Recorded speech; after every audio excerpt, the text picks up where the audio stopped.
Hello दोस्तों, welcome to KKC classes. कैसे हो आप लोग? उम्मीद करता हूँ स्वस्थ होंगे और अपनी लाइफ को एंजॉय कर रहे होंगे। दोस्तों, क्लास 10th का आज हम लोग एक नया टॉपिक पढ़ने वाले हैं। उस टॉपिक का नाम है रासायनिक अभिक्रियाओं के प्रकार। ओके दोस्तों इसको इंग्लिश में बोलते हैं टाइप्स ऑफ केमिकल रिएक्शन। क्या बोलेंगे दोस्तों? Types of chemical reaction. Okay दोस्तों ये क्लास 10th का मोस्ट इंपॉर्टेंट टॉपिक है, क्योंकि 3 से 4 नंबर के क्वेश्चन हर बार बोर्ड एग्जाम में यहाँ से पूछे जाते हैं। ओके दोस्तों, तो आज इस वीडियो में हम लोग 3 से 4 नंबर क्वेश्चन यानी कि 3 से 4 नंबर पक्के करने वाले हैं। ओके दोस्तों, तो दोस्तों बोर्ड एग्ज़ाम बहुत नज़दीक आ चुका है, तो ऐसे में आपके पास जो भी नोट्स हो, जो भी कॉलेज में आपने पढ़ रखा है या कोचिंग में आप पढ़ रहे हो, तो वहाँ से क्या करें, आप रिवीजन ज़्यादा करें। ओके दोस्तों, आइए दोस्तों वीडियो की शुरुआत करते हैं। दोस्तों हमारी पहली अभिक्रिया है संयोजन अभिक्रिया। संयोजन अभिक्रिया को दोस्तों इंग्लिश में क्या बोलते हैं? कॉम्बिनेशन रिएक्शन कहते हैं। क्या बोलेंगे? Combination reaction. ओके दोस्तों, तो संयोजन अभिक्रिया किसे कहते हैं? तो आइए दोस्तों हम लोग समझते हैं। वह रासायनिक अभिक्रिया जिसमें दो या दो से अधिक पदार्थ मिलकर एकल उत्पाद का निर्माण करते हैं उसे संयोजन अभिक्रिया कहते हैं। ओके दोस्तों, एक बार दोस्तों और पढ़ते हैं। वह रासायनिक अभिक्रिया जिसमें दो या दो से अधिक पदार्थ मिलकर एकल उत्पाद का निर्माण करते हैं उसे संयोजन अभिक्रिया कहते हैं। ओके दोस्तों, आई होप कि दोस्तों यहाँ तक आपको समझ में आ गया होगा। अब दोस्तों इसको उदाहरण से और अच्छे से समझते हैं हम लोग। उदाहरण यहाँ पे दोस्तों हमने 2 लिख रखा है। अगर आपकी एग्जाम में ये संयोजन अभिक्रिया आती है तो कोई भी आप एक उदाहरण लिख सकते हैं। ओके दोस्तों, तो पहला दोस्तों हमने उदाहरण लिखा है कोयले का दहन। ओके दोस्तों, जब दोस्तों कार्बन को ऑक्सीजन की उपस्थिति में जलाते हैं यानी कि दहन करते हैं तो हमको दोस्तों क्या प्राप्त होता है? CO2 प्राप्त होता है, यानी कि कार्बन डाइऑक्साइड गैस प्राप्त होती है। ओके दोस्तों, तो यहाँ पे दोस्तों अगर हम देखें तो यहाँ पे 2 पदार्थ हैं। जब दोनों पदार्थ दोस्तों अभिक्रिया करते हैं तो हमको एक पदार्थ मिलता है। ओके दोस्तों, यही दोस्तों हमारी संयोजन अभिक्रिया कहलाती है। इसके बाद दोस्तों हम लोग दूसरा उदाहरण देखते हैं।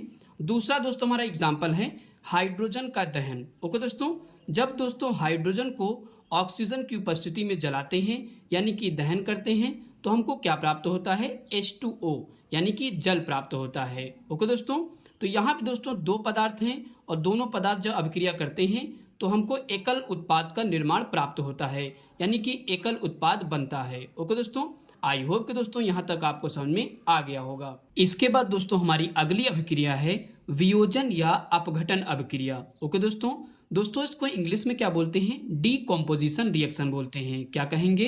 Decomposition reaction. ओके दोस्तों, तो आइए दोस्तों वियोजन या अपघटन अभिक्रिया किसे कहते हैं समझते हैं। वह रासायनिक अभिक्रिया जिसमें एक पदार्थ टूटकर 2 या 2 से अधिक पदार्थों का निर्माण करता है उसे वियोजन अभिक्रिया कहते हैं। ओके दोस्तों, एक बार फिर से पढ़ते हैं। वह रासायनिक अभिक्रिया जिसमें एक पदार्थ टूटकर 2 या 2 से अधिक पदार्थों का निर्माण करता है उसे वियोजन अभिक्रिया कहते हैं। ओके दोस्तों, आई होप कि दोस्तों यहाँ तक आपको समझ में आ गया होगा। इसके बाद दोस्तों हम लोग एग्जाम्पल से और अच्छे से समझते हैं। दोस्तों जब जल में विद्युत धारा प्रवाहित की जाती है तो जल 2 भागों में टूट जाता है, पहला हाइड्रोजन और दूसरा ऑक्सीजन। ओके दोस्तों, फिर से सुनिए। जब जल में विद्युत धारा प्रवाहित करते हैं तो वह हाइड्रोजन प्लस ऑक्सीजन में टूट जाता है। ओके दोस्तों, जब कोई भी एक पदार्थ 2 या 2 से अधिक पदार्थों में टूट जाता है उसे ही हम लोग क्या कहते हैं? वियोजन या अपघटन अभिक्रिया कहते हैं। ओके दोस्तों वियोजन या अपघटन का मतलब ही होता है टूटना। ओके दोस्तों, तो आइए दोस्तों इसके बाद हम लोग आगे पढ़ते हैं। दोस्तों यहाँ पे वियोजन अभिक्रिया 3 प्रकार की होती है, इस चीज़ का ध्यान रखिएगा। तो वियोजन अभिक्रिया 3 प्रकार की कौन कौन सी होती है, तो आइए दोस्तों हम लोग पढ़ते हैं। दोस्तों पहली यहाँ पे अभिक्रिया है ऊष्मी अपघटन। ओके दोस्तों, तो वियोजन अभिक्रिया 3 प्रकार की होती है। पहली है ऊष्मी अपघटन और दूसरी है प्रकाश अपघटन और तीसरी है विद्युत अपघटन। ओके दोस्तों, फिर से एक बार पढ़ते हैं। पहली ऊष्मी अपघटन, दूसरी प्रकाश अपघटन और तीसरी विद्युत अपघटन। ओके दोस्तों, तो आइए दोस्तों अगले पेज पर हम लोग तीनों को एक एक करके पढ़ते हैं। ओके दोस्तों, तो आइए दोस्तों वियोजन अभिक्रिया की पहली अभिक्रिया को हम लोग पढ़ते हैं। दोस्तों पहली अभिक्रिया है ऊष्मी अपघटन। ओके दोस्तों ऊष्मी अपघटन को इंग्लिश में क्या बोलते हैं?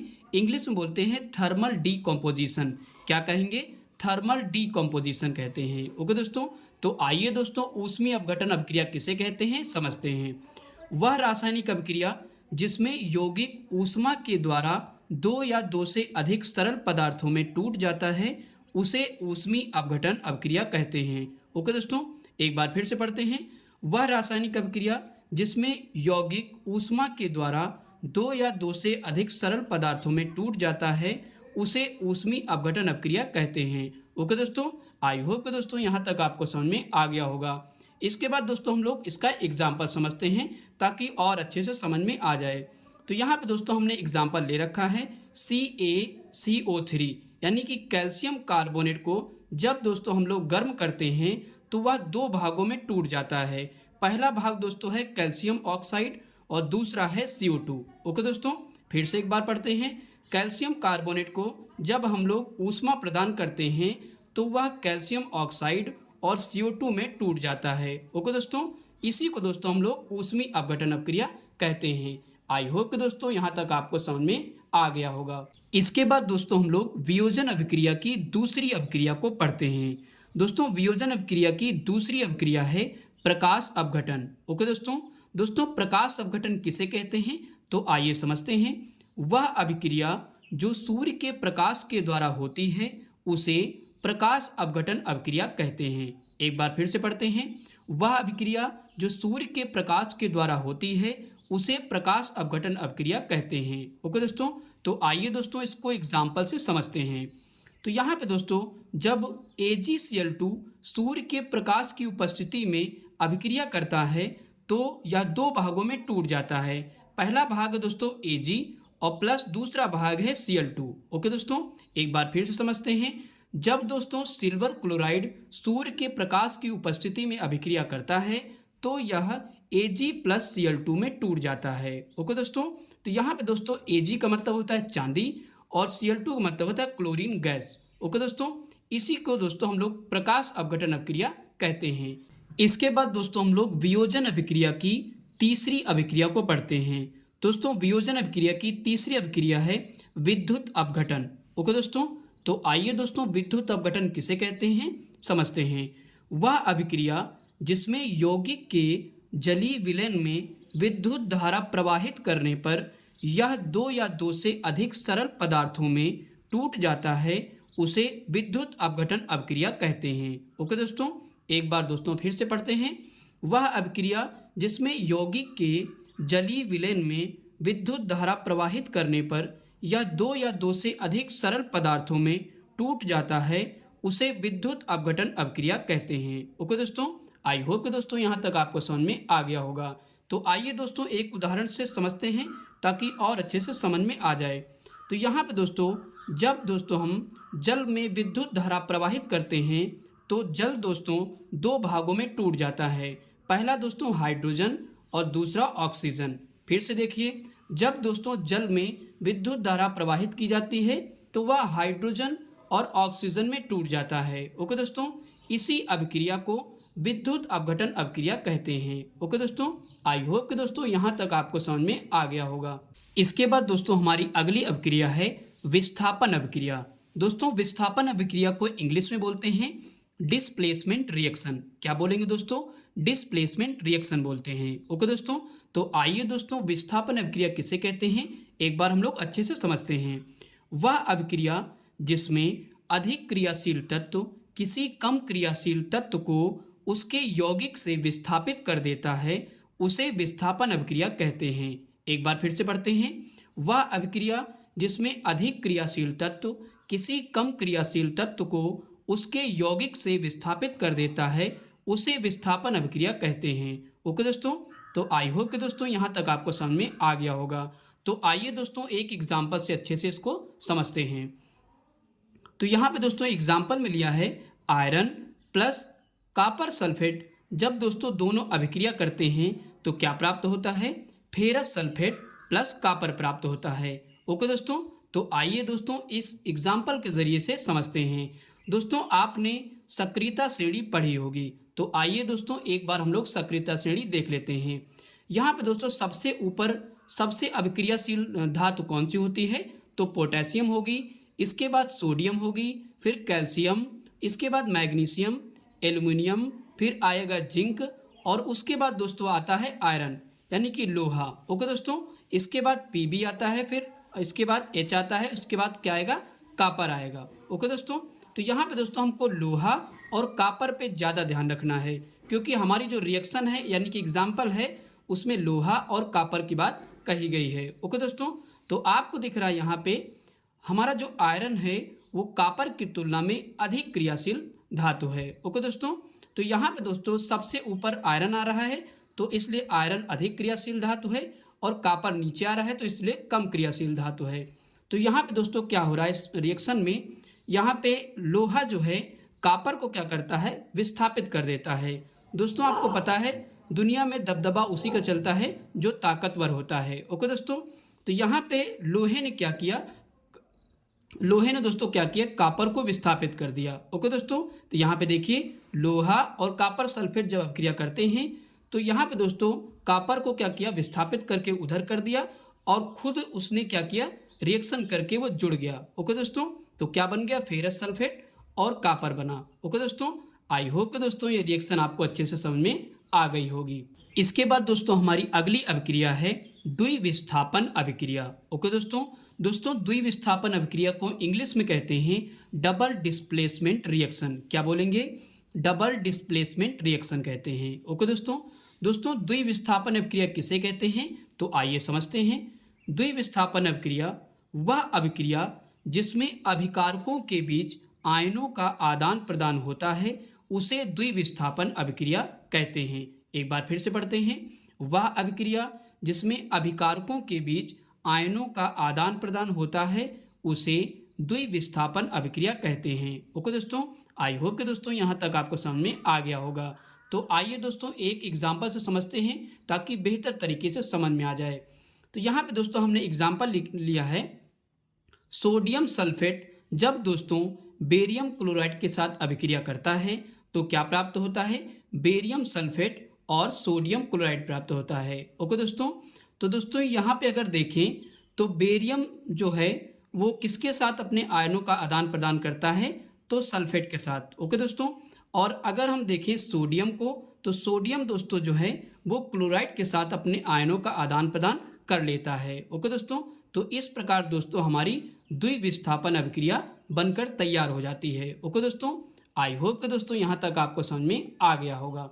इसके बाद दोस्तों हमारी अगली अभिक्रिया है उपचयन या ऑक्सीकरण अभिक्रिया। ओके दोस्तों उपचयन या ऑक्सीकरण अभिक्रिया को इंग्लिश में क्या बोलते हैं, ऑक्सीडेशन रिएक्शन। क्या बोलेंगे, ऑक्सीडेशन रिएक्शन। ओके दोस्तों, तो आइए दोस्तों उपचयन अभिक्रिया किसे कहते हैं समझते हैं। वह अभिक्रिया जिसमें पदार्थों से ऑक्सीजन का योग या हाइड्रोजन का वियोग हो उसे उपचयन अभिक्रिया कहते हैं। एक बार फिर से पढ़ते हैं, वह अभिक्रिया जिसमें पदार्थों से ऑक्सीजन का योग या हाइड्रोजन का वियोग हो उसे उपचयन अभिक्रिया कहते हैं। ओके दोस्तों, आई होप कि दोस्तों यहाँ तक आपको समझ में आ गया होगा। दोस्तों वियोग का मतलब होता है वहाँ से अलग हो जाना। ओके दोस्तों, तो आइए दोस्तों एक एग्जाम्पल से समझते हैं ताकि अच्छे से समझ में आ जाए। यहाँ पे दोस्तों एग्जाम्पल में हमने लिया है कार्बन प्लस ऑक्सीजन, यानी कि दोस्तों जब कार्बन ऑक्सीजन अभिक्रिया करते हैं दोनों तो क्या प्राप्त होता है, CO2 प्राप्त होता है, यानी कि कार्बन डाइऑक्साइड गैस प्राप्त होती है। ओके दोस्तों, यहाँ पे आप देख रहे हो कार्बन और ऑक्सीजन क्या हुआ, दोनों मिल गए। ओके दोस्तों, यानी कि ऑक्सीजन का कार्बन के साथ योग हो गया और यहाँ पे क्या बन गया, CO2 बन गया। ओके दोस्तों, यही दोस्तों हमारी कैसी अभिक्रिया कहलाती है, उपचयन यानी कि ऑक्सीडेशन रिएक्शन कहलाती है। ओके दोस्तों, आई होप कि दोस्तों यहाँ तक आपको समझ में आ गया होगा। इसके बाद दोस्तों हमारी अगली अभिक्रिया है अपचयन अभिक्रिया। दोस्तों अपचयन अभिक्रिया को इंग्लिश में क्या बोलते हैं, रिडक्शन रिएक्शन बोलते हैं। क्या बोलेंगे दोस्तों, रिडक्शन रिएक्शन बोलते हैं। तो आइए दोस्तों अपचयन अभिक्रिया किसे कहते हैं समझते हैं। वह अभिक्रिया जिसमें हाइड्रोजन का योग हो या ऑक्सीजन का वियोग हो उसे अपचयन अभिक्रिया कहते हैं। एक बार फिर से पढ़ते हैं, वह अभिक्रिया जिसमें हाइड्रोजन का योग हो या ऑक्सीजन का वियोग हो उसे अपचयन अभिक्रिया कहते हैं। ओके दोस्तों, आई होप कि दोस्तों यहाँ तक आपको समझ में आ गया होगा। इसके बाद दोस्तों हम लोग एक उदाहरण से समझते हैं ताकि अच्छे से समझ में आ जाए। ओके दोस्तों, तो यहाँ पे दोस्तों कॉपर ऑक्साइड जब दोस्तों हाइड्रोजन के साथ अभिक्रिया करता है तो क्या प्राप्त होता है, कॉपर प्लस जल प्राप्त होता है। ओके दोस्तों, तो यहाँ पे दोस्तों आपको दिख रहा है अपचयन अभिक्रिया में क्या होगा, हाइड्रोजन का योग होगा और ऑक्सीजन का वियोग होगा। तो यहाँ पे आप देखिए कॉपर ऑक्साइड लिखा हुआ है, जब दोस्तों अभिक्रिया करके कॉपर उधर गया तो यहाँ पे दोस्तों क्या हो गया, ऑक्सीजन यहाँ से वियोग हो गया, यानी कि ऑक्सीजन क्या हो गया, हट गया। ओके दोस्तों, और हाइड्रोजन का क्या होगा, योग होगा, तो हाइड्रोजन जब उधर अभिक्रिया करके गया तो ऑक्सीजन के साथ क्या हो गया, जुड़ गया। ओके दोस्तों, इसी अभिक्रिया को हम लोग क्या कहते हैं, अपचयन अभिक्रिया कहते हैं। ओके दोस्तों, आई होप कि दोस्तों यहाँ तक आपको समझ में आ गया होगा। इसके बाद दोस्तों हमारी अगली अभिक्रिया है रेडॉक्स अभिक्रिया। दोस्तों रेडॉक्स अभिक्रिया किसे कहते हैं, तो आइए दोस्तों हम लोग समझते हैं। वह अभिक्रिया जिसमें उपचयन तथा अपचयन दोनों एक साथ एक ही समय पर घटित होते हैं उसे रेडॉक्स अभिक्रिया कहते हैं। एक बार फिर से पढ़ते हैं। वह अभिक्रिया जिसमें उपचयन तथा अपचयन दोनों एक साथ एक ही समय पर घटित होते हैं उसे रेडॉक्स अभिक्रिया कहते हैं। ओके दोस्तों, आई होप कि दोस्तों यहाँ तक आपको समझ में आ गया होगा।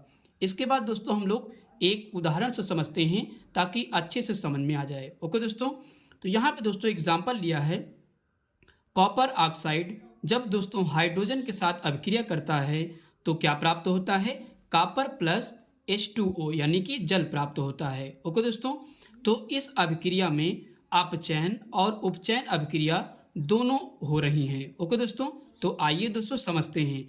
तो यहाँ पे दोस्तों कॉपर ऑक्साइड जब दोस्तों अभिक्रिया करके उधर गया तो इसमें क्या हुआ, ऑक्सीजन दोस्तों, ऑक्सीजन का क्या हो गया, वियोग हो गया, यानी कि अपचयन अभिक्रिया में आपको दोस्तों पता है कि ऑक्सीजन का क्या हो जाता है, वियोग हो जाता है, यानी कि ऑक्सीजन वहाँ से हट जाता है। ओके दोस्तों, इसके बाद दोस्तों हाइड्रोजन का क्या हो रहा है, उपचयन हो रहा है। तो दोस्तों उपचयन में आपको पता है कि ऑक्सीजन का योग हो जाता है। तो यहाँ पे दोस्तों हाइड्रोजन जब उधर अभिक्रिया करके गया तो ऑक्सीजन क्या हो गया, जुड़ गया। ओके दोस्तों, एक बार फिर से समझिए, कॉपर ऑक्साइड में क्या हो गया, अपचयन हुआ, तो वहाँ पे दोस्तों ऑक्सीजन का वियोग हो गया, और हाइड्रोजन जब उधर गया तो हाइड्रोजन में जब उपचयन हो रहा है तो यहाँ पे क्या होगा, ऑक्सीजन जुड़ जाएगा। ओके दोस्तों, तो इस प्रकार दोस्तों यह अभिक्रिया उपचयन अपचयन अभिक्रिया कहलाती है। ओके दोस्तों, और इसी अभिक्रिया को दोस्तों हम लोग क्या कहते हैं, रेडॉक्स अभिक्रिया कहते हैं। ओके दोस्तों, आई होप कि दोस्तों यहाँ तक आपको समझ में आ गया होगा। इसके बाद दोस्तों हमारी अगली अभिक्रिया है ऊष्माक्षेपी अभिक्रिया। दोस्तों ऊष्माक्षेपी अभिक्रिया को इंग्लिश में बोलते हैं एक्सोथर्मिक रिएक्शन। क्या बोलेंगे, एक्सोथर्मिक रिएक्शन। ओके दोस्तों, तो आइए दोस्तों ऊष्माक्षेपी अभिक्रिया किसे कहते हैं समझते हैं। वह अभिक्रिया जिसमें क्रिया के फलस्वरूप ऊष्मा निकलती है उसे ऊष्माक्षेपी अभिक्रिया कहते हैं। एक बार फिर से पढ़ते हैं। वह अभिक्रिया जिसमें क्रिया के फलस्वरूप ऊष्मा निकलती है उसे ऊष्माक्षेपी अभिक्रिया कहते हैं। ओके दोस्तों, तो आइए दोस्तों यहाँ पे हमने दो उदाहरण लिख रखे हैं तो उससे समझते हैं। तो यहाँ पे दोस्तों पहला उदाहरण लिख रखा है, जब दोस्तों कार्बन ऑक्सीजन की उपस्थिति में जलता है यानी कि दहन किया जाता है तो क्या प्राप्त होता है, CO2 यानी कि कार्बन डाइऑक्साइड गैस प्राप्त होती है और प्लस ऊष्मा प्राप्त होती है। ओके दोस्तों, फिर से सुनिए, जब दोस्तों कार्बन ऑक्सीजन की उपस्थिति में दहन होता है तो CO2 प्राप्त होता है और प्लस ऊष्मा प्राप्त होती है। ओके दोस्तों, और ऊष्मा दोस्तों कितनी प्राप्त होती है, तो 94 किलो कैलोरी प्राप्त होती है। ओके दोस्तों, इसके बाद दूसरा उदाहरण दोस्तों श्वसन क्रिया। ओके दोस्तों, जब दोस्तों हम लोग श्वसन क्रिया करते हैं यानी कि सांस लेते हैं तो उसमें भी ऊष्मा निकलती है। ओके दोस्तों, जिस क्रिया में ऊष्मा निकलती है उसे क्या कहते हैं, ऊष्माक्षेपी अभिक्रिया कहते हैं। ओके दोस्तों, आई होप कि दोस्तों यहाँ तक आपको समझ में आ गया होगा। इसके बाद दोस्तों हमारी अगली अभिक्रिया है ऊष्माशोषी अभिक्रिया। दोस्तों ऊष्माशोषी अभिक्रिया इस वीडियो की आखिरी अभिक्रिया है। दोस्तों ऊष्माशोषी अभिक्रिया को इंग्लिश में बोलते हैं एंडोथर्मिक रिएक्शन। क्या बोलेंगे, एंडोथर्मिक रिएक्शन। ओके दोस्तों, तो आइए दोस्तों ऊष्माशोषी अभिक्रिया किसे कहते हैं समझते हैं। वह अभिक्रिया जिसमें क्रिया के फलस्वरूप ऊष्मा का अवशोषण होता है उसे ऊष्मा शोषीय अभिक्रिया कहते हैं। एक बार फिर से पढ़ते हैं। वह अभिक्रिया जिसमें क्रिया के फलस्वरूप ऊष्मा का अवशोषण होता है उसे ऊष्मा शोषीय अभिक्रिया कहते हैं। ओके दोस्तों, तो आइए दोस्तों इसको उदाहरण से समझते हैं ताकि अच्छे से समझ में आ जाए। तो यहाँ पे दोस्तों हमने दो उदाहरण लिख रखे हैं। आइए पहला देखते हैं। जब दोस्तों नाइट्रोजन ऑक्सीजन के साथ अभिक्रिया करता है तो क्या प्राप्त होता है? नाइट्रिक ऑक्साइड प्राप्त होता है। ओके दोस्तों, तो दोस्तों इसके बाद आपको पता है इस अभिक्रिया को करने के लिए -45 किलो कैलोरी ऊर्जा की आवश्यकता होती है। यानी कि आपको पता है कि नाइट्रोजन इतनी ठंडी गैस होती है कि इसको पहले 45 किलो कैलोरी ऊर्जा ये अवशोषित करती है, उसके बाद ऑक्सीजन के साथ अभिक्रिया करती है। ओके दोस्तों, जब ऑक्सीजन के साथ अभिक्रिया करती है तो NO यानी कि नाइट्रिक ऑक्साइड बनता है। ओके दोस्तों, इसी अभिक्रिया को क्या बोलते हैं? ऊष्मा शोषी अभिक्रिया कहते हैं। इसी प्रकार दोस्तों दूसरा उदाहरण है प्रकाश संश्लेषण अभिक्रिया। ओके दोस्तों, यानी कि प्रकाश संश्लेषण जो अभिक्रिया होती है उसमें आपको पता है पेड़ पौधे क्या करते हैं? अपना भोजन बनाते हैं। ओके दोस्तों, तो पेड़ पौधे को भोजन बनाने के लिए यानी कि प्रकाश संश्लेषण अभिक्रिया के लिए भी सूर्य के प्रकाश की आवश्यकता होती है। ओके दोस्तों, और सूर्य के प्रकाश में क्या होता है? तो ऊष्मा होती है। तो वहाँ भी दोस्तों क्या करते हैं? पेड़ पौधे ऊष्मा को अवशोषित करते हैं। ओके दोस्तों, तो इस प्रकार दोस्तों यहाँ पे दोस्तों ये वीडियो कंप्लीट होता है। आई होप कि दोस्तों यहाँ तक आपको पूरा समझ में आ गया होगा। दोस्तों अगर वीडियो आपको अच्छा लगा हो तो लाइक करें और अपने दोस्तों के साथ शेयर करें, और अगर हमारे चैनल पर नए हैं तो प्लीज़ हमारे चैनल को सब्सक्राइब करें। ओके दोस्तों, थैंक्स फॉर वॉचिंग वीडियो।